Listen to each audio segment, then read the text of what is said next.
A história começa com Shiki, um estudante adolescente do ensino médio que foi expulso devido às suas frequentes brigas com colegas. Enquanto fala ao telefone com um amigo, ele finge não se importar por ter sido expulso da escola. Momentos depois, o pai de Shiki entra na sala furioso e dá um tapa na cabeça dele ao ouvir a conversa por telefone e perceber que ele foi expulso da escola novamente. Ele não acredita que Shiki errou assim. Ele tenta acertá-lo uma segunda vez por raiva, mas Shiki se desvia rapidamente e pula de volta na cama para evitar isso.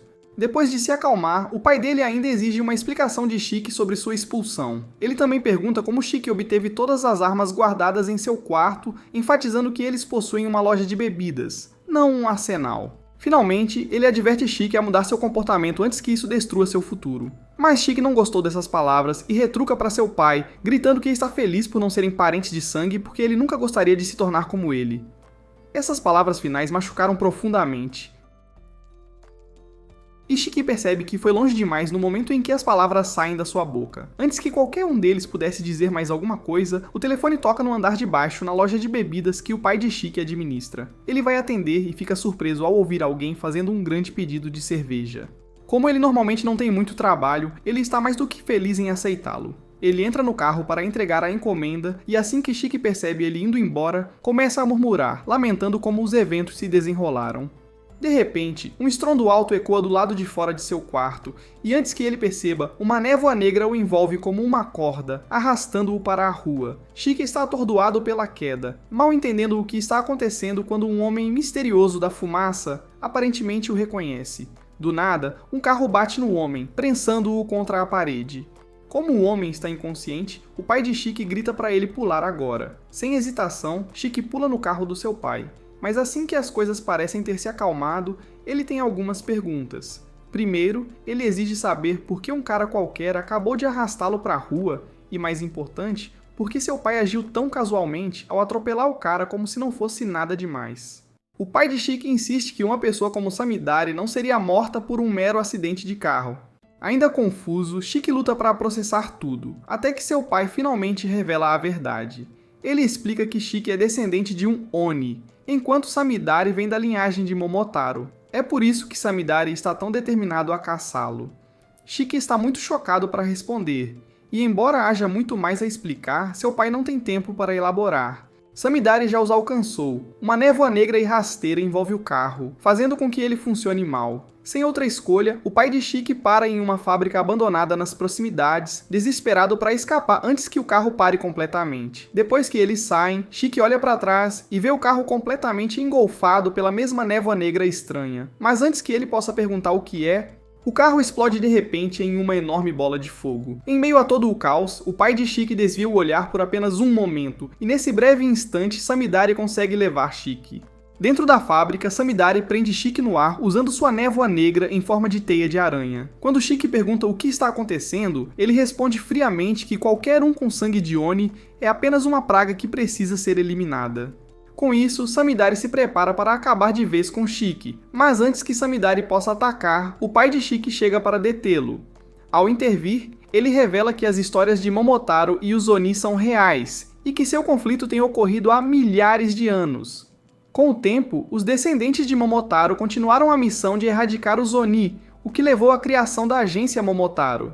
Shiki continua intrigado com tudo, mas seu pai nunca assumiu que um garoto como ele entenderia tudo imediatamente. Por enquanto, ele instrui Shiki a ficar para trás enquanto ele lida com Samidari. No entanto, no momento em que Samidari ouve que o pai de Shiki pretende confrontá-lo, ele invoca duas espadas da névoa escura e avança com uma velocidade incrível. No entanto, o pai de Shiki contra-ataca ao invocar sua própria lâmina de névoa, desviando o golpe. A névoa negra é uma habilidade distinta exclusiva dos descendentes de Momotaro. O pai de Shiki já foi membro da agência Momotaro e até lutou ao lado de Samidari no passado. Seu verdadeiro nome, Tsuyoshi Momotaro. No entanto, ele abandonou essa vida há anos para criar Shiki longe do alcance da agência. Infelizmente, ele nunca seria capaz de manter Shiki escondido para sempre.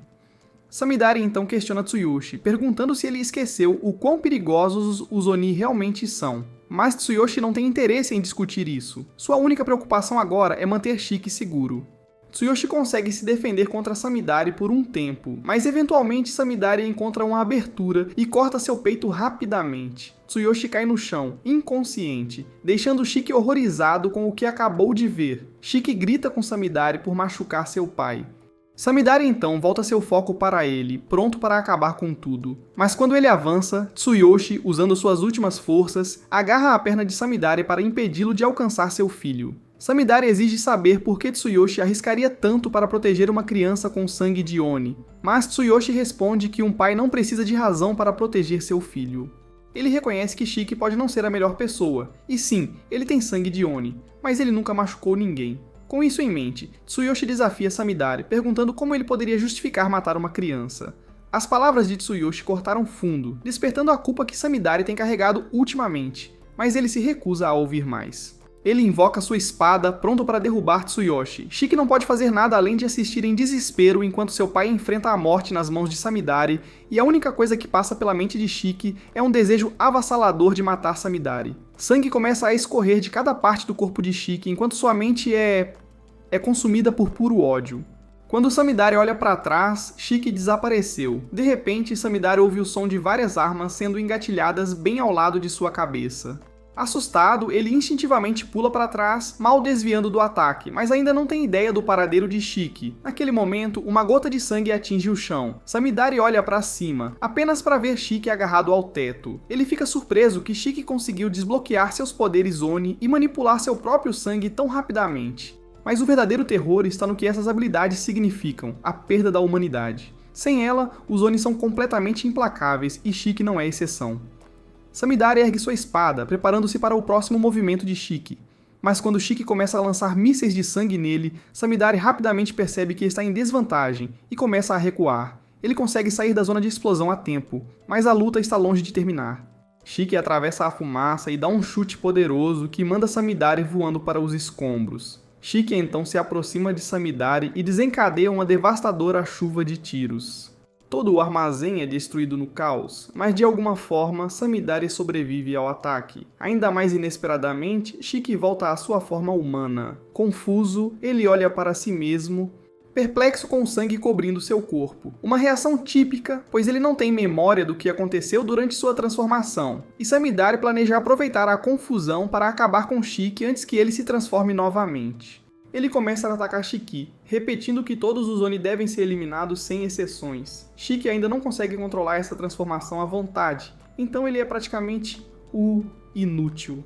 Quando a lâmina está prestes a atingir, Tsuyoshi se joga no caminho e recebe o golpe. Samidari fica atônita que Tsuyoshi arriscaria sua vida por um Oni. Mas o pai de Shiki reflete sobre as memórias preciosas que compartilhou com Shiki e se sente em paz, acreditando que sua vida foi significativa.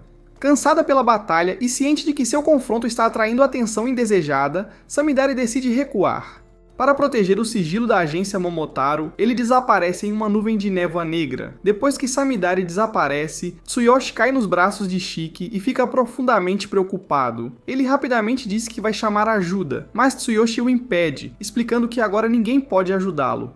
Já está tarde demais, tudo o que ele quer é ter uma última conversa com Shiki antes de partir. Com suas forças restantes, Tsuyoshi pede desculpas por ter escondido a verdade todos esses anos. Não foi fácil confessar, mas agora, com seu tempo se esgotando, ele não pode mais ficar ao lado de Shiki. Seu desejo final é que Shiki fique forte o suficiente para esmagar tanto o clã Momotaro quanto o Oni. Só então você será verdadeiramente livre. Shiki grita com seu pai, recusando-se a aceitar suas palavras de despedida. Ele não vai deixá-lo morrer, não agora. Determinado, ele levanta Tsuyoshi e começa a carregá-lo para o hospital. Ver o quanto Shiki se importa traz um sorriso ao rosto de Tsuyoshi, mas seus ferimentos são graves demais. Após alguns segundos, o corpo de Tsuyoshi desaba completamente e ele cai no chão. Shiki implora para que seu pai acorde, dizendo desesperadamente que não teve a chance de pedir desculpas ou se redimir pelas palavras duras que disse naquela manhã. Mas não adianta, Tsuyoshi já está morto. Shiki desaba, sentando-se ao lado do corpo sem vida de seu pai. De repente, alguém aparece atrás dele e diz que ele não pode ficar por ali porque haveria muitos curiosos. Shiki é pego de surpresa e se prepara para outra luta. Mas antes que ele possa reagir, é atingido no pescoço e imediatamente perde a consciência. Ao mesmo tempo, os chefes da agência Momotaro estão em causa após saber que Samidari não conseguiu matar Shiki. Alguns até questionam se ele está perdendo o toque. No entanto, considerando as circunstâncias, eles entendem por que ele recuou. Eles não podem arriscar expor a organização ao público. Então, estão determinados a impedir que o público saiba sobre a existência de Oni. É por isso que planejam eliminar Shiki no momento em que ele estiver ao alcance. O problema é que isso é mais fácil de falar do que de fazer, porque agora Shiki foi transportado para uma ilha isolada no meio do nada, tornando-o quase impossível de rastrear agora.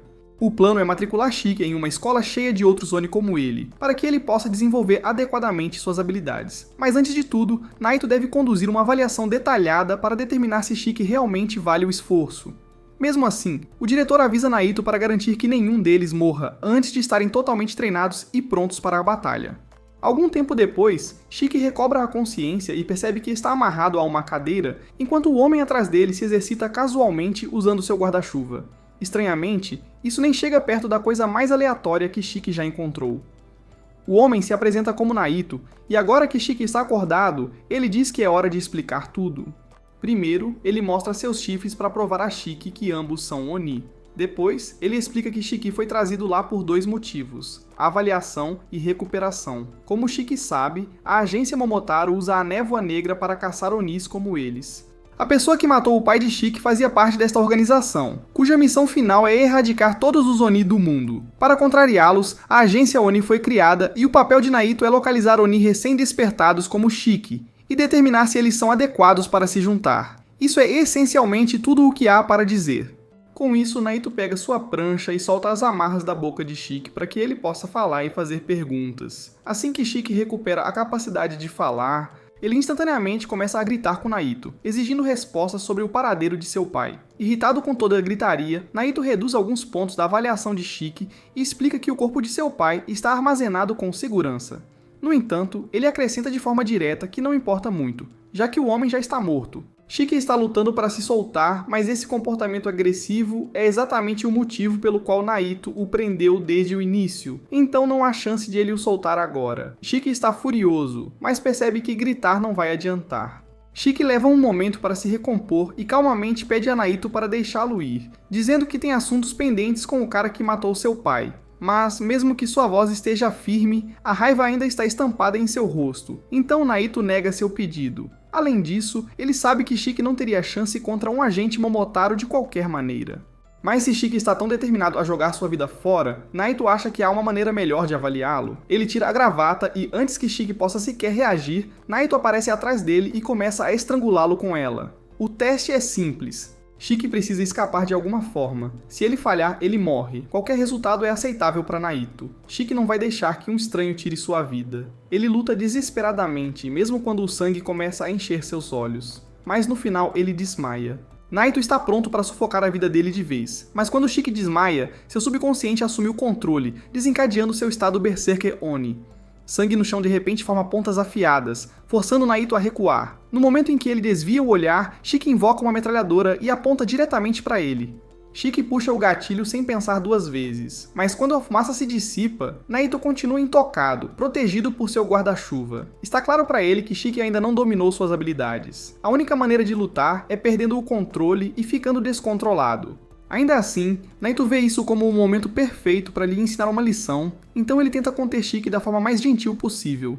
Quando Shiki finalmente recobra a consciência, ele percebe que seu braço está ensopado de sangue e Naito está de pé sobre ele. Ele está completamente confuso sobre o que acabou de acontecer, mas Naito não está surpreso. Quando um Oni entra em fúria, eles perdem toda a consciência e destroem tudo ao redor. É exatamente por isso que a sala agora está coberta de sangue. Shiki ainda não consegue entender nada do que Naito está dizendo, e Naito está começando a suspeitar que o cara pode ser um idiota. Para deixar claro, Naito vê Shiki como um bruto desajeitado sem noção de como controlar seu sangue. Então ele diz a ele que ele está oficialmente desclassificado. Shiki está fervendo de raiva por como as coisas aconteceram, mas através de sua fúria, uma verdade se torna inegável.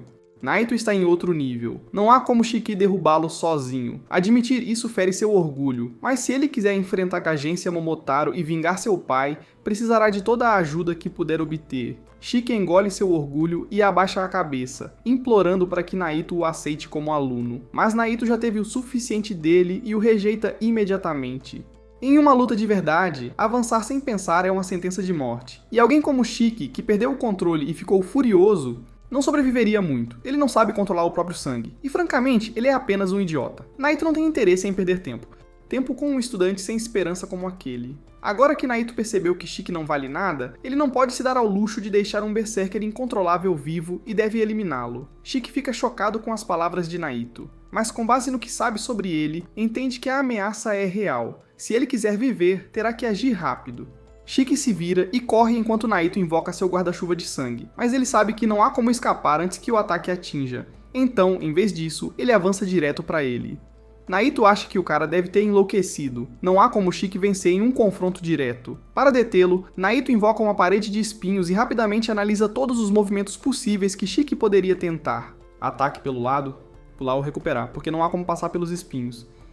E, assim como Naito esperava, Shiki vai para o salto. O que Naito não esperava, porém, era Shiki formando uma arma no ar e disparando um tiro direto na cabeça dele a essa distância. Shiki sente uma onda de orgulho por finalmente acertar um golpe nele, mas a bala de sangue não causa nenhum dano. Naito ainda é muito mais forte e o ataque mal o afeta. Ele está surpreso que Shiki pudesse comandar seu próprio sangue, mas assume que foi apenas um golpe de sorte. Principalmente porque Shiki parece estar perto de perder o controle novamente. A última coisa que ele quer é outro surto descontrolado, então Naito prepara seu movimento mais forte para derrubar Shiki rapidamente. Mas, para sua surpresa, Shiki realmente recupera o controle, contendo seu estado descontrolado. Talvez não tenha sido apenas sorte, afinal. Naito fica perplexo com o sucesso de Shiki e exige uma explicação. Shiki revela que apenas imitou a técnica de Naito após vê-lo usar seu anel para cortar o dedo e invocar o guarda-chuva de sangue. Ele tentou fazer o mesmo. Ele mentalmente desejou que seu braço se transformasse em uma arma, e através de pura determinação, funcionou. Por sorte, a aposta deu certo. Naito luta para aceitar que uma abordagem tão imprudente realmente funcionou, mas ele não pode argumentar com os resultados. Normalmente, um Oni deve manter perfeito controle emocional para evitar perder o controle. É por isso que lutadores impulsivos como Shiki geralmente perdem o controle e caem no caos. Mas o Shiki não é como os outros, ele não reprimiu suas emoções. Ele os dominou e forçou seu modo berserk a obedecê-lo. É uma abordagem áspera e bruta, mas a força que isso lhe deu foi inegavelmente explosiva. Shiki diz a Naito que seu único objetivo é se tornar forte o suficiente para matar o homem que assassinou seu pai. Então ele faz um juramento. Se Naito o fizer seu subordinado, ele dará tudo de si para aprender tudo o que Naito estiver disposto a ensinar. Shiki está sendo completamente sincero, e Naito pode perceber, mas ele ainda o rejeita. O que Shiki acabou de fazer foi basicamente uma aposta imprudente com sua vida, e ele não tinha nenhum tipo de plano de contingência caso as coisas dessem errado. Para Naito, esse tipo de imprudência ainda sinaliza inexperiência. Mesmo assim, ele não acredita que Shiki esteja completamente sem potencial. No final, Naito decide poupar Shiki e levá-lo como aprendiz, interrompendo a execução. Ele se recusa a explicar o que exatamente mudou sua opinião, mas o importante é que agora ele vê um verdadeiro potencial em Shiki, e Naito não é do tipo que deixa o talento bruto ser desperdiçado. A ilha em que estão se chama Onigashima, e em seu centro está a Academia Rosetsu, uma escola criada especificamente para Oni. Naito explica que é uma academia militar onde os Oni são treinados para lutar contra a agência Momotaro. Mas Shiki parece menos interessado em tudo isso e mais chocado com a percepção de que ele está realmente em uma ilha. Nato dá um soco no rosto de Shiki por falar besteiras enquanto ele ainda está tentando explicar as coisas. Ele então anuncia que é o professor responsável na academia, o que significa que ele será responsável por Shiki e o resto dos alunos de agora em diante. Shiki terá que morar no campus, fazer treinamento e lutar regularmente para se preparar para enfrentar os agentes Momotaro, então é melhor ele estar preparado. Mas a mente de Shiki está sobrecarregada com todas as informações que Nato acabou de lhe passar. Ainda há muita coisa que ele não entende completamente, mas no final, isso não importa para ele. Ele fará o que for preciso, contanto que signifique ficar forte o suficiente para se vingar. Um pouco mais tarde, Nato leva Shiki ao vestiário para que ele possa trocar para o novo uniforme da escola. Shiki se sente um pouco estranho com isso. Ele nunca pensou que usaria um novamente depois de ser expulso de sua escola anterior. Nato então menciona que há alguns outros alunos em sua classe, mas de todos, Shiki é o menos habilidoso, então é melhor ele evitar brigar. Shiki também pergunta sobre seu pai, e Nato explica que o corpo está sendo mantido no necrotério, e cabe a Shiki decidir sobre os arranjos do funeral. O bom humor de Chique desaparece no momento em que se lembra da morte de seu pai. No entanto, Nato diz a ele que não há sentido em se prender aos arrependimentos do passado. Em vez disso, ele deve canalizar essa dor para ficar mais forte, para nunca mais sentir esse tipo de arrependimento. Com isso, Nato sai com seus patins, dizendo que não há tempo a perder e que Chique tem apenas 15 segundos para chegar à aula antes de se atrasar. Chique reclama que é injusto, mas sabendo que não tem outra opção, ele corre atrás dele. Eles finalmente chegam à porta da sala de aula, e Chique começa a pensar na maneira mais impressionante de fazer sua entrada. Mas Nato não tem paciência para isso, e apenas o empurra pela porta, fazendo Chique cair de cara no chão e acabar com um sangramento no nariz. Ao notar o sangue, ele imediatamente pede um lenço para a pessoa mais próxima. Em vez disso, Jin lhe diz para ficar quieto, o que irrita instantaneamente Chique, levando-o a confrontar Jin. Jin não é o único aluno na turma. Outros como Akari, Kuina, Judy, Rokuro e Omari também estão aqui. Mas no momento, Chique não se importa nem um pouco com eles. Seu foco está somente em Jin, porque ele tem assuntos pendentes com ele. De repente, Chique e Jin percebem que estão sentados lado a lado, com Nato parado bem atrás deles. Nenhum dos dois percebeu ele se mover, o que os deixa congelados de medo. Ainda assim, Chique reclama que não quer sentar-se ao lado de alguém como Jin. Infelizmente, Nato não tem nenhum interesse no drama mesquinho de Chique. Sem perder o ritmo, ele prossegue com um anúncio da aula, revelando que a atividade de hoje será um simples jogo de pega-pega. Chique fica perplexo, se perguntando se veio para a escola para brincar. Nato os leva para fora e explica que este lugar é chamado de Floresta Shinra. As regras são simples, eles têm 1 hora para voltar para a escola sem serem pegos por ele. Qualquer pessoa que ele marca enfrenta a expulsão imediata. Para equilibrar as chances, ele promete não usar suas habilidades de sangue, enquanto os alunos podem usar as deles o quanto quiserem. Mas ele faz um alerta. Se alguém perder o controle e enlouquecer, ele não terá escolha a não ser liberar seu próprio poder e as coisas ficarão feias para eles. Jin pergunta a Nato: e se alguém conseguir matar Nato durante o jogo? Nato responde que qualquer um habilidoso o suficiente para derrubá-lo ganharia instantaneamente a graduação e o direito de se juntar a qualquer unidade que escolherem. Ele casualmente os desafia a tentar, mas avisa que não cairá sem lutar. Agora que todos sabem dos prêmios, estão todos ansiosos pelo jogo. No entanto, Chique se sente um pouco inseguro, já que ainda está se ajustando. Mas um pouco de hesitação não vai detê-lo. Ele está determinado a fazer o seu melhor, então diz a Nato que está pronto para começar o jogo. Antes de começar, Nato adiciona mais uma regra. Para completar o jogo, eles precisariam ter reivindicado uma das esferas azuis legais. Ele segura apenas 2 na mão e depois as joga fundo na floresta, após o que diz aos alunos que, se não conseguirem encontrar uma das esferas antes do final do jogo, sua vitória seria inútil, mesmo que consigam alcançar o objetivo. Os alunos perceberam que Nato apenas jogou 2 bolas na floresta, embora houvesse 7 deles. Eles imediatamente assumem que ele quer que lutem por orbes azuis. No entanto, Nato explica que os dividirá em 3 grupos por causa disso. O primeiro grupo consistiria em Homari, Chique e Jin. O segundo grupo teria Akari e Judy. Finalmente, o terceiro grupo teria Rokuro e Kuina. Para tornar as coisas mais interessantes, Nato diz que os grupos 2 e 3 terão que compartilhar apenas 1 bola. Todo mundo imediatamente fica empolgado ao ouvir isso, sabendo que significa que pelo menos 3 alunos serão expulsos. A Nato abre o portão e diz para eles entrarem primeiro. Ele vai seguir 15 minutos depois. Mas antes de entrarem, Chique reclama de estar no mesmo time que Jin, dizendo que de jeito nenhum ele vai se juntar ao time. A OTAN simplesmente diz a ele que se ele não puder trabalhar com os termos, será expulso. Homari então se apresenta a Chique, transmitindo uma vibração tímida enquanto se curva e diz que fará o melhor para não atrapalhá-lo. Mas em resposta, Chique apenas a olha com admiração. Não é surpresa. Ele tem sido um verdadeiro idiota desde criança, então as meninas sempre mantiveram distância. Mas agora, pela primeira vez em anos, uma garota bonita falou com ele, e ele imediatamente promete protegê-la não importa o que aconteça. Homari fica corada ao ouvir isso e diz a ele para não se preocupar tanto, ela só quer não atrapalhar. Chique, ouvindo isso, sente como se tivesse ganhado o prêmio. Ele está prestes a conquistar uma garota que não é apenas bonita, mas também humilde. Homari também se apresenta a Jin, mas ele a ignora completamente, deixando-a arrasada. Chique grita com Jin por fazer Homari chorar, então faz o melhor para animá-la chamando-a de fofa. Pelo olhar no rosto dela, claramente funciona. Ela está feliz. Chique e Jin continuam, discutindo até que Nato intervém, dizendo para eles calarem a boca e começarem o jogo de uma vez, sem hesitação. Jin e Shiki entram, Omari sentindo-se um pouco nervoso para por um momento antes de segui-los. Enquanto Jin corre pela floresta, ele se lembra de Nato dizendo que qualquer um que o matasse teria uma graduação instantânea. Ele acredita que esta é a oportunidade perfeita para sair daqui rapidamente e vingar sua família. Nesse instante, Shiki se aproxima sorrateiramente por trás dele e quase o acerta com um bastão bem pesado. Eles ficam um de frente para o outro. O que Shiki quer é que Jin retire o que disse sobre seu motivo para vir aqui ser inútil. Para tentar provar o quão forte ele é, Jin tira a máscara e mostra as cicatrizes assustadoras que tem na boca. Mas Shiki não se intimida com isso, porque acha que mostrar cicatrizes é algo que apenas pessoas fracas fazem.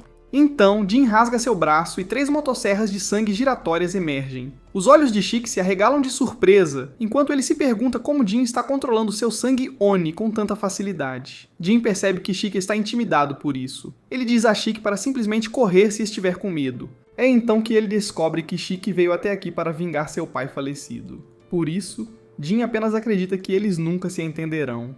Shiki também tenta controlar seu sangue. Ele morde o dedo e deixa o sangue escorrer, mas nada acontece, ele apenas acaba se envergonhando. Ele está furioso que Jin consegue fazer isso tão facilmente enquanto ele não consegue. Shiki nunca foi do tipo de cara que recua de uma luta, então ele pega seu graveto e investe contra Jin, dando tudo de si. Enquanto isso, Homari está perdida na floresta e começando a aparecer realmente desanimada. Ela tropeça e cai de cara no chão, dizendo que alguém como ela não pertence a este lugar. Ela brevemente encontra esperança, lembrando que Shiki disse que eles trabalhariam juntos, mas rapidamente a perde novamente quando percebe que depende demais dos outros. Ainda assim, ela continua caminhando, sem perceber que ela acabou de passar por uma das orbes azuis que deveria coletar. Enquanto isso, os outros estudantes esperam do lado de fora, se perguntando como estão as coisas dentro da floresta. Ao mesmo tempo, Shiki e Jin ainda estão brigando e está claro que Shiki está apanhando. Jin desvia de todos os ataques de Shiki. Shiki está realmente frustrado com a facilidade com que Jin pode controlar seu sangue. Até mesmo a forma que toma quando ele controla é bem diferente da dele. No meio da luta, os 2 neurônios dele se conectam e ele percebe que a forma do sangue dele é até diferente da do Nato. Isso faz com que ele perceba que pode moldar ou formar seu sangue como quiser. Mas no momento seguinte, Jin dá um tapa no rosto dele e o nocauteia. Pensando que venceu, Jin se vira para ir embora, mas Shiki se levanta novamente. Jin lança um corte de sangue nele, mas no pior momento possível, Homari entra em seu caminho. Felizmente, Shiki consegue puxá-la para fora a tempo. Homari está deitada no chão, abre os olhos e vê que Shiki se machucou protegendo-a. Ela fica tomada pela culpa e começa a se curvar e pedir desculpas repetidamente. Mas Shiki diz para ela não se preocupar. Foi culpa do Jin, não dela. Quando Shiki olha para trás, vê um monstro Oni gigante aparecer em cima de Homari. Parece uma titã feminina. Homari permanece de joelhos e implora a ambos para fugirem dali o mais rápido possível ou o monstro vai matá-los. Enquanto isso, Nato está entediado esperando o grupo 1 terminar. É quando ele recebe uma visita inesperada do diretor da escola. O diretor considera bastante ousado da parte de Nato dar aos seus alunos uma tarefa de vida ou morte logo no primeiro dia. Nato diz que fez isso porque acha que o treinamento é mais significativo do que gastar o dia inteiro com explicações. Ao ouvir isso, o diretor percebe que Nato realmente se importa com os alunos e está fazendo isso por eles. Ser um Oni não é nada fácil, muitos morrem todos os anos, e a maioria deles são apenas crianças. Você pode até ser morto só por estar relacionado a um. O pior caso são aqueles que são capturados vivos e usados como cobaias em um laboratório. É por isso que Nato está fazendo o seu melhor para preparar essas crianças o mais rápido possível para que possam se defender. Ele acredita que enquanto forem fortes, eles não morrerão. Enquanto isso, Shiki e os outros estão em uma situação difícil agora que o Oni Titã enlouqueceu. Jin salta e tenta cortá-lo, mas é muito grande, ele não tem chance. Shiki pede a Homari para acabar com isso, mas infelizmente ela não pode controlá-lo. Ela então desmaia no chão por causa da perda de sangue. O primeiro instinto de Shiki é correr até lá e puxá-la para longe. Mas ao chegar lá, ele fica surpreso ao ver que o Titã está na verdade protegendo ela. O Titã Oni então lança um ataque pesado de sangue que envia tanto Shiki quanto Jin voando. Homari reúne forças, chama o Titã e refere-se a ele como sua irmã. Ela implora para que pare com toda essa destruição. Quando Shiki se levanta novamente, Homari aconselha-os a fugir antes que sejam mortos. Mas Shiki diz que definitivamente não vai fazer isso porque significaria que ela sangraria até morrer bem diante de seus olhos. Ele simplesmente não pode deixá-la morrer assim. No meio dos arbustos, Nato observa de longe e vê que esse gigante titã é a habilidade especial de sangue de Omari. Ele está curioso para ver como as crianças lidam com isso. No meio do caos, Shiki tenta convocar sua própria habilidade sanguínea, mas ela falha novamente. Nato vê isso e sabe que não funcionou da última vez. Shiki só conseguiu por pura sorte. O titã lança um ataque jogando várias pedras em Shiki, enviando-o para trás. Neste ponto, ele começa a se sentir realmente patético. O pai dele morreu apenas para protegê-lo, mas agora ele ainda é inútil. Ele olha para baixo enquanto começa a chorar, dizendo que ser fraco é tão frustrante e humilhante. Logo depois, Jin caminha para frente e diz a Shiki que se ele estiver chorando, deveria ir fazer isso em outro lugar. Jin então desenha seu sangue e invoca 2 armas motosserra de suas mãos, e agora está cara a cara com o Titã Oni. Ele ainda está um pouco abalado do último ataque que sofreu, mas é algo que ele pode lidar. A Otan ainda observa de longe e reconhece que Jin criar 2 tipos diferentes de armas, tipos ao mesmo tempo, exigiria um sério controle do seu sangue Oni. Ele definitivamente tem alguma experiência. O sangue de um Oni pode tomar literalmente qualquer forma ou força. A imagem que uma pessoa possui é transmitida do cérebro, viajando não apenas através dos nervos, mas também pela corrente sanguínea, moldando-se de acordo. É um sinal simples do cérebro. Em alguns casos, as pessoas têm seus traumas refletidos, enquanto outras revelam suas preferências ou gostos. Diz a lenda que o que um Oni cria com seu sangue pode até oferecer um vislumbre da própria vida. Com isso, o ato de criar sua própria arma única a partir do sangue passou a ser conhecido como o lançamento do eclipse de sangue. De volta ao campo de batalha, Jin se concentra e usa sua motosserra para cortar o braço do titã enquanto está em cima dele. Quando chega o momento certo, ele pula no ar e usa sua espada para cortar a parte de trás do pescoço, mas o titã consegue se proteger no último segundo. Shiki permanece à margem, frustrado por não conseguir descobrir como usar sua técnica de sangue. É quando seus 2 neurônios finalmente se conectam. Todas as armas que Jin forma são feitas para cortar, mas as armas de um Oni devem ser únicas e pessoais para eles. Shiki sempre teve uma queda por armas. Mesmo durante seu teste de avaliação, ele conseguiu criar uma a partir de seu sangue. Juntando tudo isso, só pode ser a resposta. Enquanto isso, Jin está ocupado lutando contra a titã fêmea. Ela solta um grito estridente em uma frequência que estoura seus tímpanos. Nato continua observando a luta e vê que as coisas estão prestes a sair um pouco do controle. Ele está pensando em parar o teste e simplesmente expulsá-los todos, mas é quando Shiki surge do nada e revela um enorme lança-foguetes preso ao braço. Nato fica chocado ao ver que ele conseguiu descobrir isso tão rapidamente. O titã tenta esmagá-lo, mas Shiki rapidamente muda de posição e dispara um tiro ardente que destrói o titã em um único disparo. Sangue espirra por toda parte. Shiki tem um sorriso brilhante no rosto. Nem Nato nem Jin conseguem acreditar no que vem. Shiki acabou de provar que todos estavam errados. Quando começa a chover, ele nota Omari deitado inconsciente no chão. Ele imediatamente corre para ajudá-la, mas seu corpo está tão fraco que ele cai de cara no chão. Nato aparece de repente, dizendo a ele que está paralisado porque acabou de usar uma quantidade ridiculamente grande de sangue de uma só vez. O que Shiki fez foi extremamente perigoso e poderia tê-lo matado. Apesar disso, Shiki ainda tenta ao máximo parecer duro ao se levantar, mas cai imediatamente. Nato o avisa que usar muito sangue de uma só vez pode ser fatal. Shiki ainda não consegue controlar o sangue dele direito e tem um longo caminho pela frente. Nato aconselha ele a pegar leve daqui pra frente. Mesmo assim, Nato não pode negar que o ataque que Shiki usou há poucos minutos foi incrivelmente poderoso. Shiki diz a Naito para não se preocupar tanto com ele. Em vez disso, ele quer que toda a atenção esteja focada em garantir que Omari esteja bem. Ele insiste que eles podem cuidar dele apenas depois que ela receber ajuda. Ao ouvir isso, Naito fica chocada e confusa, perguntando-se por que alguém que quase morreu ainda se preocuparia tanto com os outros. Nesse momento, Jin se aproxima sorrateiramente por trás e tenta decepar a cabeça de Naito, mas Naito, por sorte, bloqueia a tempo. Depois de colocar alguma distância entre eles, Jin pergunta a Naito por que ele está perdendo tempo se preocupando com eles. Jin não se importa com quem se machuca no caminho. Tudo o que importa para ele é alcançar seu objetivo, não importa o custo. Naito abre casualmente seu guarda-chuva, dizendo que prefere tratar todos os seus alunos igualmente, mas caras como o Jin realmente o irritam. Jin confirma com Naito uma última vez que, se ele conseguir matá-lo, ele se formará instantaneamente e será designado para a equipe de sua escolha. Naito concorda com os termos. Ele até diz que não usará suas técnicas de sangue para se defender. Sem perder tempo, Jin corre em direção a Naito e ataca com suas motosserras, mas Naito bloqueia rapidamente cada golpe com seu guarda-chuva. A luta deles continua de um lado para o outro, com Naito defendendo cada ataque sem esforço. Depois de criar alguma distância novamente, Jin avança mais uma vez. Mas desta vez, pouco antes de Jin atacar, Naito clica em seu guarda-chuva, liberando uma espessa nuvem de fumaça que cega Jin temporariamente. Naito diz a Jin para não se preocupar, a fumaça não está envenenada, é apenas fumaça comum. Jin percebe que ele está usando a fumaça para lançar um ataque surpresa nele. Seu plano é cortá-lo ao meio no momento em que ele tentar se aproximar. Mas justo então, ele é atingido no braço por um monte de balas de borracha. Naito observou que Jin é todo sobre combate corpo a corpo, então ele decide manter distância com ataques de longo alcance. Ele só está acertando-o com balas de borracha, mas como ele machucou o braço enquanto lutava contra o Titã, Naito tem certeza de que dói muito.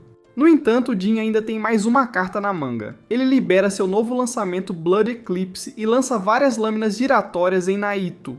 Naito desvia deles com facilidade, mas fica surpreso que Jin encontrou uma maneira de contra-atacar a defesa de longo alcance. A luta deles escala para o ar e Jin se esgueira por trás dele, tentando acabar com tudo, mas Naito o pega de surpresa com outra granada de fumaça. Jin aterrissa no meio do chão coberto de fumaça e imediatamente presume que Naito tentará atingi-lo do norte. Mas Naito se aproxima sorrateiramente por trás e acerta um soco sólido nas costas dele, fazendo-o voar. Enquanto Naito caminha em direção a ele, ele diz que assumir que seu oponente sempre atacará à distância é uma boa maneira de se matar. Jin era um alvo fácil porque continuava favorecendo seu braço direito. Naito diz que seu maior erro foi pensar que poderia vencer essa luta estando ferido. Então ele usa seu guarda-chuva especial para prender Jin, mas Jin perdeu tanto sangue que está fraco demais para até mesmo se libertar. Shiki observa tudo e fica sem palavras. Naito continua a falar, dizendo a Jin que se fosse uma batalha real, ele estaria morto. Em algum momento, Naito revela que Jin está indo a tais extremos apenas para ver seu pai novamente. Jin está chocado por saber disso. Naito explica que fez uma pequena investigação e descobriu tudo, como o fato de que o pai de Jin é um Momotaro. Shiki ouve isso e fica surpreso. Agora que seu segredo foi revelado, Jin decide que não há mais motivo para esconder nada. Ele começa dizendo que seu pai era um miserável que tirou tudo dele, sua família e seus sonhos.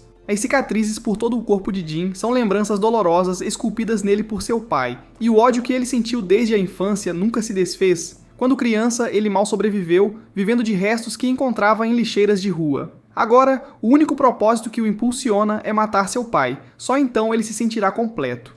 A história dá a Jin um impulso de adrenalina, então ele rapidamente se liberta da prisão de guarda-chuva. Mas antes que ele possa fazer qualquer coisa, Naito agarra seu rosto e o bate no chão.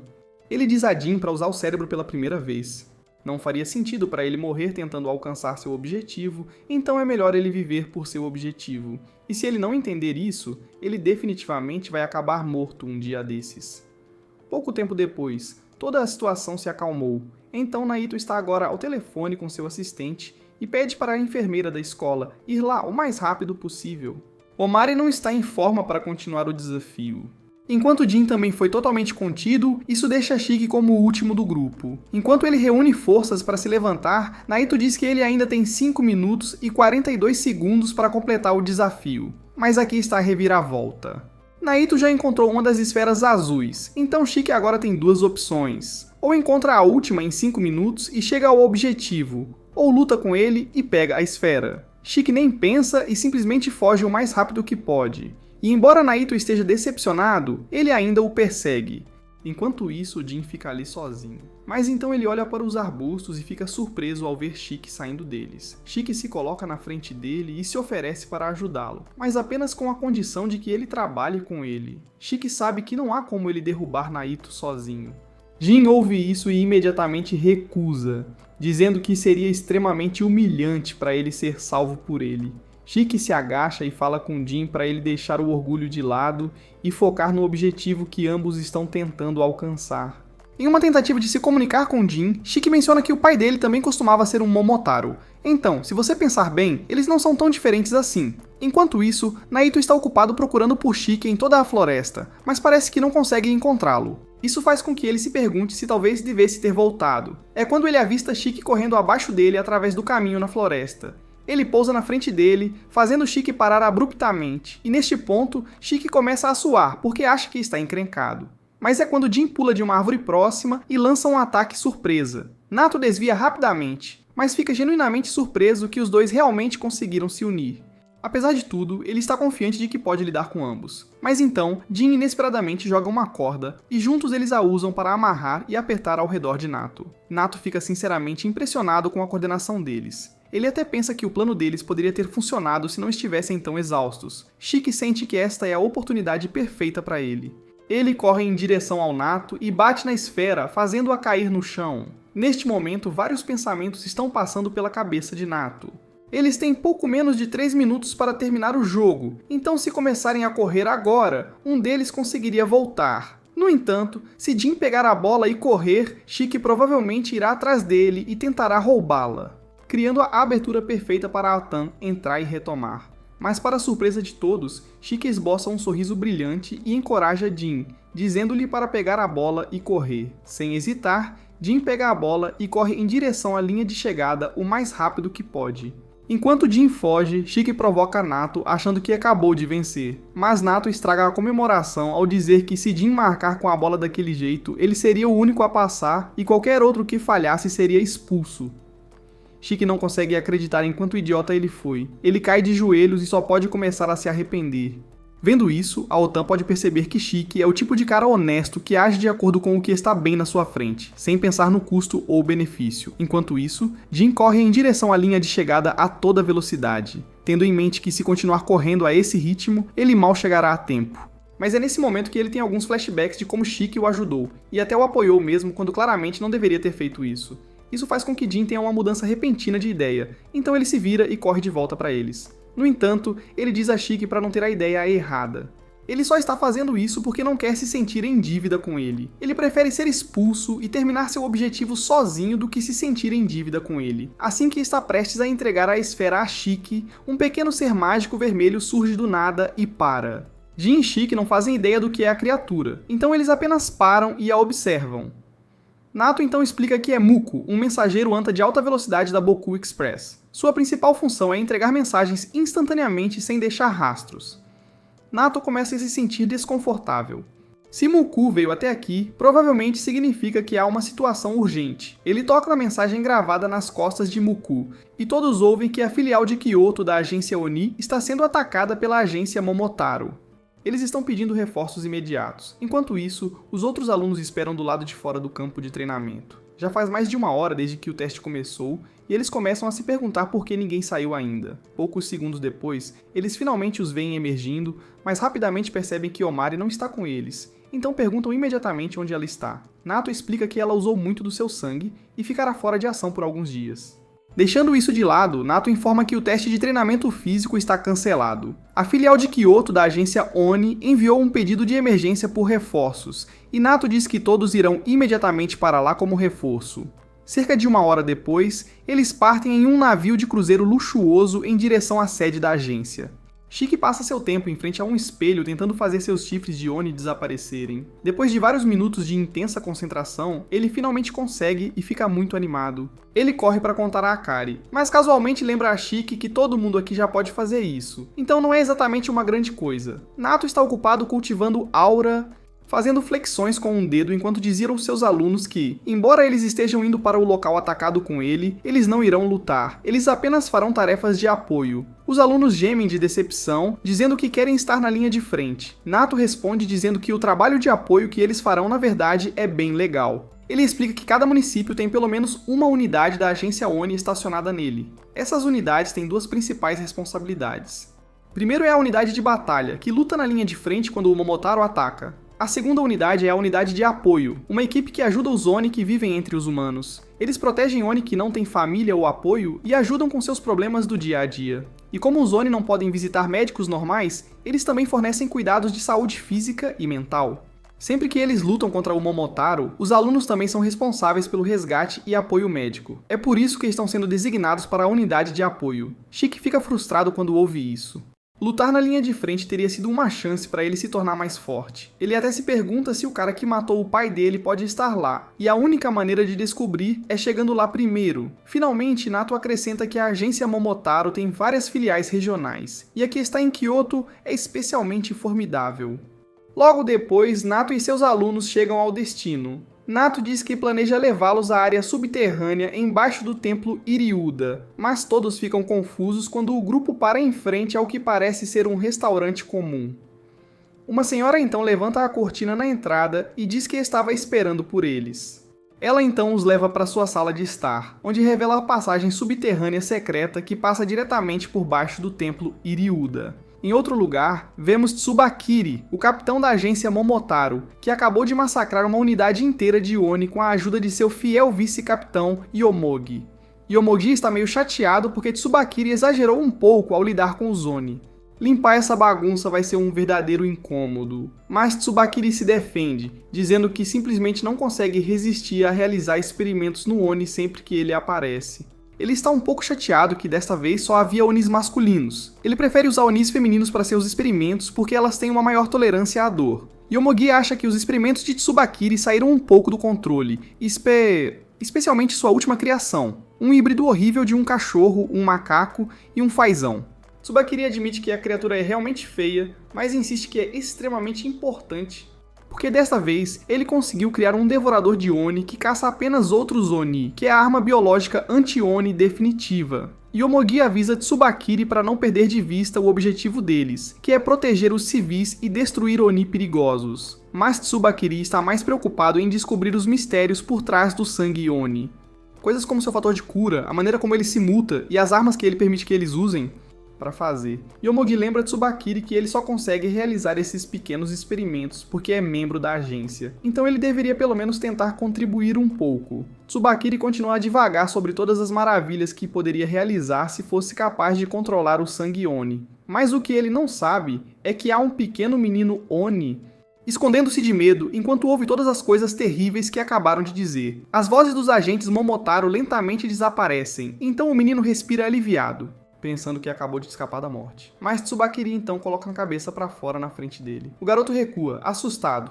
Acontece que Tsubakiri sabia que ele estava lá o tempo todo. Tsubakiri acha que esse é o dia de sorte porque ele estava ficando sem espécimes infantis, mas, felizmente para ele, ele acabou de encontrar um. Yomogi se aproxima e o acerta com força, com a intenção de nocauteá-lo, mas o garoto ainda está consciente e juntando forças para se levantar novamente. Enquanto ela o chuta, uma gota de sangue espirra no uniforme de Tsubakiri e Yomogi percebe que isso é ruim.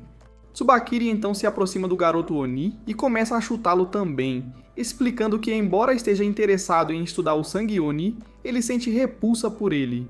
Finalmente, Tsubakiri demonstra seu poder manipulando os corpos dos Onis caídos e os empilhando em uma enorme pilha. Ele esmaga o garoto sob eles até que ele morra. As habilidades deles permitem lutar usando bactérias negras de seus corpos. Alguns usam esse poder para fazer armas, enquanto outros o usam para lançar esporos. Mas o que Yomogi acha perturbador é a forma como Tsubakiri usa seu poder. Tsubakiri é capaz de usar suas bactérias negras para controlar cadáveres sem limites. Tsubakiri então ordena que sua criação híbrida feia coma a pilha de Oni e limpe os restos. Com isso resolvido, Tsubakiri e Yomogi decidem voltar ao trabalho. Simultaneamente, Nato e seus alunos ainda estão passando pelo túnel subterrâneo de Kyoto. E após mais um pouco de caminhada, Nato abre uma grande porta do túnel e anuncia que eles acabaram de chegar na única base da agência em Kyoto. Shiki e os outros ficam impressionados. O lugar é tão grande que eles o confundem com uma mansão. É quando um cara com cabelo rosa sai de um dos quartos. Ao ver Nato, ele calmamente se move para cumprimentá-lo, até que avista Kuina entre os alunos. Ele instantaneamente perde a compostura ao ver uma garota atraente como ela entre os alunos de Nato, então ele se vira para arrumar o cabelo. Ele fala diretamente com Kuina e ousadamente pede o número dela, mas Kuina recusa. A rejeição o atinge, mas ele não perde a esperança. Ele sabe que terá sorte em algum desses dias. Shiki está curioso sobre quem é esse palhaço, então ele se apresenta como Kyoya, o comandante da unidade de apoio da agência Oni. Aparentemente ele e Nato costumavam ser colegas de classe na academia Rosetsu. Nato encerra toda a conversa e informa que está prestes a ir para a linha de frente. Seus alunos ouvem isso e estão todos ansiosos para acompanhá-lo. Mas a OTAN não dá uma resposta para eles. Ele apenas diz a Kyoya que ele é livre para usar seus alunos como quiser até ele voltar da linha de frente. Logo em seguida, uma das enfermeiras entra chamando Kyoya porque há uma emergência realmente séria no térreo. A enfermeira vê que os estudantes da academia chegaram, então diz para eles se apressarem e se trocarem porque vão precisar de sua ajuda para esta operação. Pouco depois, todos se trocam e são escoltados para o centro de pacientes. Shiki olha ao redor e estremece ao ver as condições terríveis em que estão esses soldados da linha de frente. No entanto, a enfermeira chama a atenção de Kyoya para um soldado da linha de frente que está em uma condição ainda pior. Durante a batalha, o soldado perdeu os 2 braços e pernas. Ele está até lutando para respirar porque seus pulmões sofreram danos intensos. A enfermeira estima que ele tem cerca de 3 minutos restantes. Shiki treme de medo enquanto observa o paciente porque nunca soube que a vida na linha de frente poderia ser tão assustadora. Mas apesar da condição médica grave do homem, Kyoya ainda tem um sorriso brilhante no rosto enquanto diz ao paciente que ele vai ficar bem. Shiki diz a Kyoya para parar de brincar, pois acha que o homem não tem chance de sobreviver, dado seu estado médico atual. Mas Kyoya apenas diz a Shiki para confiar nele quando ele diz isso. Kyoya ordena que as enfermeiras lhe tragam várias bolsas de sangue de Oni. Enquanto faz isso, ele diz a todos que vai lhes dar uma pequena amostra de como é a vida na linha de frente. Em outro lugar, Tsubakiri e sua equipe acabaram de derrotar a primeira onda de agentes Oni. Os membros restantes da agência Oni estão começando a considerar fugir porque viram que Tsubakiri é tão forte que foi capaz de matar tanto o comandante quanto o vice-comandante deles. Tsubakiri caminha lentamente em direção a eles com a intenção de acabar com eles. Mas Nato chega no último segundo e usa sua liberação do eclipse de sangue para invocar arqueiros de sangue que atirem flechas nele ao mesmo tempo. Tsubakiri consegue bloquear usando os corpos dos Oni como escudos. Com isso fora do caminho, Tsubakiri informa a Nato que ouviu que há um lugar onde os Oni de Kyoto têm se reunido silenciosamente. Ele pergunta se isso significa que a espécie Oni desapareceria se eles eliminassem todos. Mas a Otan não tem ideia do que ele está falando, então Tsubakiri apenas assume que era apenas um boato afinal. De volta à agência, várias bolsas de sangue de Oni foram conectadas ao corpo de Kyoya. Ele olha para o paciente e pergunta se ele gostaria de recuperar os braços ou as pernas. Considerando seu problema pulmonar, ele realmente não pode falar. Então, Kyoya apenas diz a ele para usar os movimentos da boca para indicar sua resposta. O paciente indica que preferiria ter os braços de volta primeiro, porque ainda quer poder abraçar seus filhos se sobreviver. Kyoya garante a ele que vai voltar para os filhos depois disso. Kyoya pega um bisturi e o usa para perfurar a pele, permitindo que um grosso fio de seu sangue Oni escorra para a boca do paciente. O paciente começa a gritar de dor, então as enfermeiras pedem aos alunos que finalmente se façam úteis, segurando o paciente enquanto ele grita. Alguns segundos depois, as bolsas de sangue são quase imediatamente esvaziadas, então a enfermeira pede para os alunos menos ocupados irem para a sala ao lado buscar mais sangue. Shiki continua a segurar o paciente até que ele olha para o braço do cara e vê que está lentamente começando a regenerar-se. Ele recua em choque. O processo de regeneração celular já começou, então seus braços brotam novamente e seus pulmões lentamente começam a se reparar. Os estudantes observam isso e ficam chocados ao ver que os braços e pulmões do homem foram curados. Shiki pergunta a Kyoya se as pernas do paciente também vão regenerar. Kyoya responde dizendo que vão se regenerar com o tempo e as doses médicas adequadas. Kyoya explica ainda que, se tentarem regenerar os braços e as pernas ao mesmo tempo, o paciente provavelmente desenvolverá alguns anticorpos, e quando isso acontecer, nenhuma quantidade de transfusão de sangue será capaz de resolver. O paciente provavelmente será aposentado da unidade de batalha depois disso. Mas Kyoya diz a ele que ainda pode se juntar à equipe de apoio se ainda quiser ajudar a agência. O paciente ouve isso e não pode fazer nada além de derramar lágrimas de alegria enquanto agradece a Kyoya por tudo que ele fez por ele.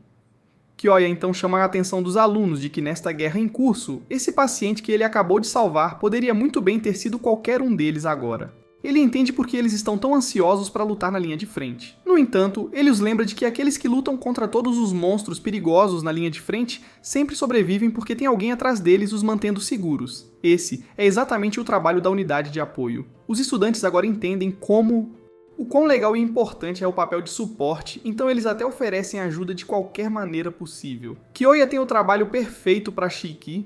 Ele pede que ele cuide da garotinha chamada Mei ali. Mei foi trazida ontem porque foi atacada por um Momotaro e seus pais ainda não foram encontrados. Kyoya está contando com Shiki para fazer companhia a ela até novo aviso. Shiki vai sentar-se ao lado de Mei. Ele tenta iniciar uma conversa com conversa fiada, mas ela o ignora completamente. Ela finalmente fala quando Shiki pergunta se ela quer ir para Irida. Ela responde dizendo que não sabe onde é isso. Shiki fica chocado ao ouvir que ela não sabe onde é esse lugar porque é tão popular que é ensinado na escola primária.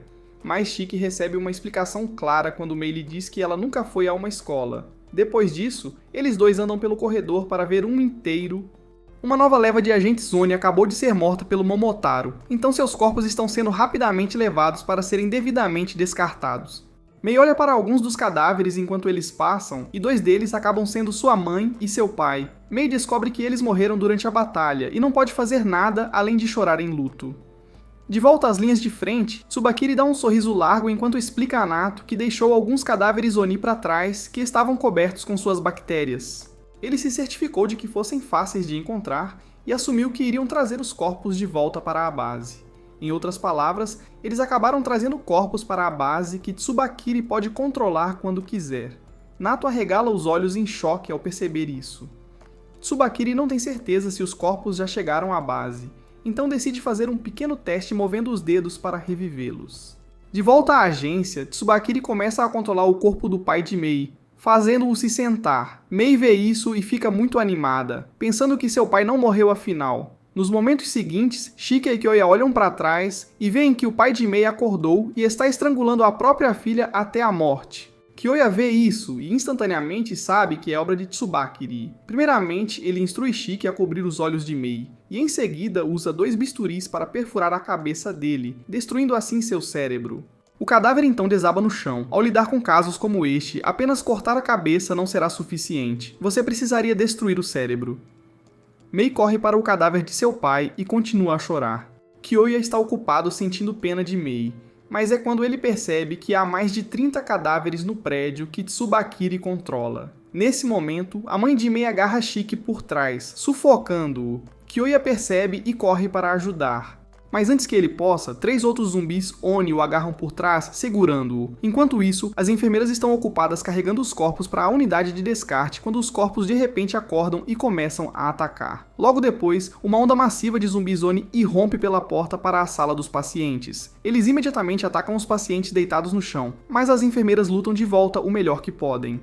De volta na outra sala, Mei chora muito, implorando para sua mãe parar de estrangular Shiki, mas sua mãe já se transformou em uma zumbi. E Shiki sabe que ela não tem salvação. Kyoya quer desesperadamente ajudar, mas os 3 zumbis Oni que o bloqueiam se recusam a recuar. Antes de Shiki desmaiar, ele lentamente alcança uma pistola bonita. Ele se lembra de estar no barco vindo pra cá, quando a Nato deu a ele para a autodefesa. Como Shiki ainda não conseguia controlar totalmente seu sangue. Naquela época, Shiki não estava pensando em autodefesa. Ele estava apenas empolgado por finalmente ter uma arma de verdade em vez de um modelo falso. Nato havia explicado que a arma estava carregada com balas infundidas com o sangue de Shiki, o que significava que atingiam muito mais forte do que balas normais.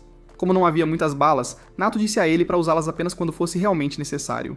Shiki percebe que usar a arma na mãe de Mei é sua única chance de sobreviver. Ele abraça Mei para bloquear sua visão e então atira na cabeça da mãe dela.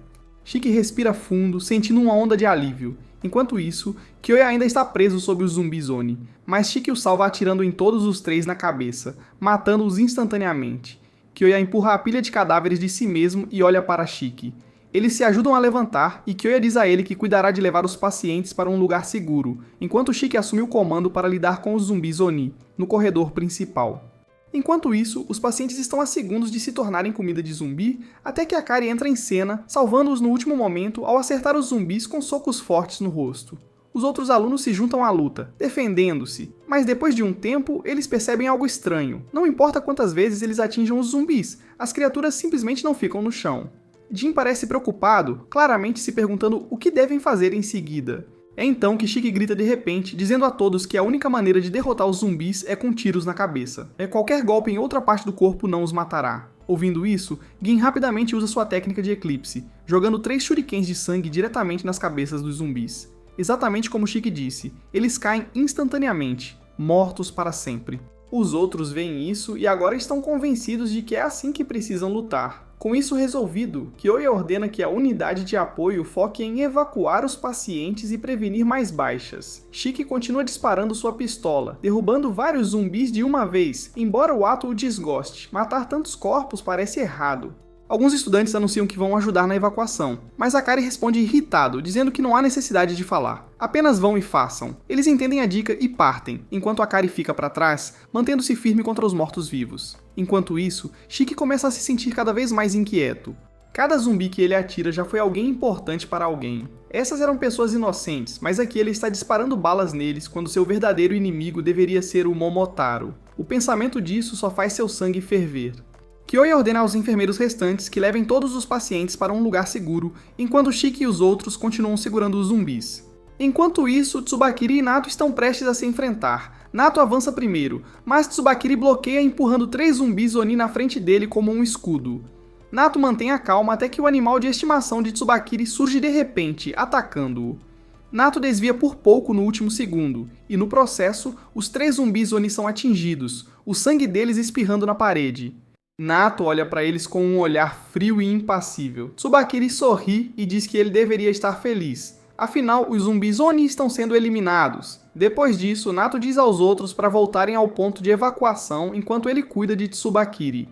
Mas Tsubakiri não tem intenção de deixar ninguém sair. Ele chama por Yomogi e ela avança. Usando suas bactérias negras, ela cria uma jaula que prende Nato e os outros dentro. Nato pergunta o que eles estão tentando conseguir com isso. Então Tsubakiri explica que enquanto ele os tiver presos, eles podem ficar no esconderijo o quanto quiserem. Ele acrescenta que a barreira é tão forte que eles não podem escapar a menos que Yomogi permita. Tsubakiri supõe que Nato acredita que ele não sabe onde fica o esconderijo deles, então ele revela que plantou transmissores em cada cadáver que deixou para trás. Ao rastrear os sinais desses transmissores, ele descobriu que o esconderijo está embaixo de Oritadara. A expressão calma de Nato desaparece quando ele percebe que Tsubakiri acabou de descobrir a localização deles. Tsubakiri então começa a se afastar, dando um sinal para Yomogi. Yomogi responde deixando a criatura feia passar pela barreira. Nato e os outros permanecem em alerta sem saber o que está para acontecer. Enquanto Tsubakiri continua andando, ele estala os dedos, fazendo a criatura feia inchar. Os agentes Oni olham com repulsa, enquanto Nato observa com curiosidade, perguntando-se o que acontecerá em seguida. A criatura começa a brilhar, e é claro que está prestes a explodir, então a Otan grita para todos se abaixarem. A explosão é tão poderosa que destrói tudo dentro de um raio de 100 metros. Tsubakiri observa a explosão, desapontado por não ter sido mais violenta. Ele diz que vai trabalhar para melhorá-la no futuro. Yomogi sugere verificar se há sobreviventes, mas Tsubakiri diz que não é necessário. Ninguém poderia sobreviver àquilo. Além disso, ele acabou de lavar o uniforme e não quer sangue nele. Momentos depois, Nato é visto deitado no chão, seu corpo coberto de cicatrizes e queimaduras. Enquanto isso, de volta à sede, Shiki atira na cabeça do último zumbi Oni e respira aliviado, feliz por finalmente ter terminado. Kyoya anuncia que conseguiram mover os pacientes para o salão principal, e é tudo graças a todos estarem aqui, então ele agradece profundamente. Enquanto isso, Mei fica paralisada ao ver seus pais mortos no chão com buracos de bala na cabeça. Kyoya percebe isso e sente pena dela. Ele se aproxima e diz que lamenta que ela tenha passado por isso. Shiki também pede desculpas, admitindo que foi ele quem atirou na cabeça da mãe dela. Ele se lembra do momento e sente uma culpa persistente, mas para sua surpresa, Mei diz que está tudo bem. Ela explica que sempre viveu se escondendo e nunca teve uma infância normal, sem fazer coisas como ir à escola. Por causa disso, ela não está chocada. Ela sempre achou que esse dia chegaria, só não sabia quando. Ela até sorri para Shiki, dizendo a ele para não se preocupar. Ouvir isso faz Shiki estremecer de descrença. Mei acabou de ver seus pais serem mortos e tudo que ela pode dizer é que está tudo bem. Isso faz Shiki cerrar os punhos de frustração enquanto se lembra de sua própria infância. Naquela época, ele admirava super-heróis. Os Momotaro supostamente são os super-heróis de seu mundo, então por que tiram a vida de pessoas inocentes apenas por terem sangue de Oni? Dominado pela emoção, ele abraça Mei e diz que por causa disso, ele se tornará o vilão para que ele possa destruir os chamados heróis. Ele continua abraçando-a, dizendo a Mei para não se preocupar porque ele criará um mundo onde todos possam sorrir novamente. Todos os outros assistem isso em silêncio. Ainda nos braços de Shiki, os olhos de Mei tremem de emoção. Mais tarde, Gin e Kyoya retornam da agência pelo túnel subterrâneo. Kyoya sugere que eles recolham os corpos de seus amigos caídos, dizendo que ele levará Jin ao local de cremação e começará a transportá-los para lá. Na agência, os outros ficam com a tarefa de se livrar dos corpos, e Akari não está feliz com isso, reclamando que Kyoya os deixou para fazer todo o trabalho pesado. Ele se vira e vê Juji parado ali, então ele grita para ele parar de enrolar. Juji responde rapidamente que não está procrastinando. Como este lugar foi atacado recentemente, é óbvio que a área não é segura, então ele acha melhor ficar em alerta o tempo todo. Sua habilidade é projetada para reconhecimento. Então ele morde o polegar para sangrar, deixa cair no chão, e um enorme radar de sangue aparece abaixo deles. Esta é a técnica de liberação do eclipse de sangue dele. Akari nunca viu nada assim, então ele se estremece de choque. Judy explica que seu sangue pode detectar qualquer ser vivo em um raio de 5 km de onde ele cai, e pode até dizer se é um Momotaro ou não. O radar começa a escanear os arredores, mas inicialmente não detecta nada. No entanto, Judy aponta que a sensibilidade da assinatura de calor está baixa, o que torna mais difícil para ele identificar a aparência exata ou o nível de poder de um alvo. Nesse momento, o radar faz bip. Algo foi encontrado e os olhos de Judy se arregalaram de choque com a leitura. Enquanto isso, na região de Mizumoto, Tsubakiri e Yomogi já encontraram a localização do túnel secreto e até mesmo tiraram a senhora gentil que o guardava. Tsubakiri está ao telefone com seu assistente, ordenando que ele envie vários feios unidades para as coordenadas que ele está fornecendo. Ele também pede pelo feio especial que ele tem guardado para uma ocasião importante. Antes de encerrar a ligação, ele pede o arquivo sobre o alto risco ONI, apenas para referência, e desliga. Tsubakiri diz a Yomogi que Sinato já apareceu, então algo grande está definitivamente acontecendo. Yomogi chama sua atenção para o enorme túnel à frente deles. Ela não sabe quem ou o que pode estar lá dentro, então sugere lançar algum gás venenoso. Tsubakiri para pensar, concorda que é uma boa ideia, mas então de repente muda de ideia. Ele decide entrar no túnel ele mesmo. Ele também diz a Yomogi que antes de matar qualquer Oni que encontrarem, eles devem primeiro perguntar seus nomes. Yomogi pergunta por quê, e Tsubakiri explica que se eles encontrarem alguém chamado Shiki, ele quer ele capturado vivo, não morto. Ela pergunta o que é tão especial nele, e Tsubakiri responde que Shiki é muito diferente dos outros. Por essa razão, ele quer levar Shiki de volta para o laboratório para estudo. Com isso decidido, os dois entram no túnel, determinados a acabar com a raça Oni de uma vez por todas. E é aqui que o vídeo de hoje termina. Deixe-me saber nos comentários se você quer mais animes assim, confira os outros animes no canal, e nos vemos no próximo.